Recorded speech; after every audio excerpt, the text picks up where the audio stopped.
बैठक आयोजित करण्यात आली होती, काय नेमकं त्या बैठकीमागं काय कारण आहे? बैठकीमागं काही कारणगिरण नाही आहे.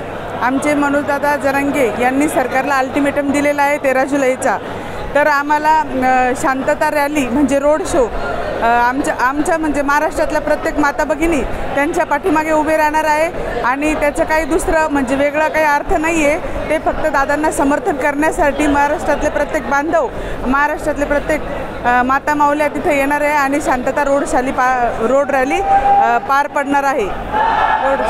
एकीकडे मराठा समाज ओबीसीमध्ये येतो, ओबीसी समाजाच्या तर काही महिला नाराज आहेत किंवा ओबीसी समाजाला पाठिंबा देण्यासाठी लक्ष्मण हाके उपोषणाला बसले होते, तिथे देखील समर्थनात रॅली घेऊन येतात. एक मिनटं, लक्ष्मण हाके भाऊ हे पण आमचे भाऊच म्हणले तरी काही हरकत नाही आहे, कारण की आपल्या सगळ्यांचं रक्त लालच आहे आणि प्रत्येक समाजाचा पाठिंबा आपण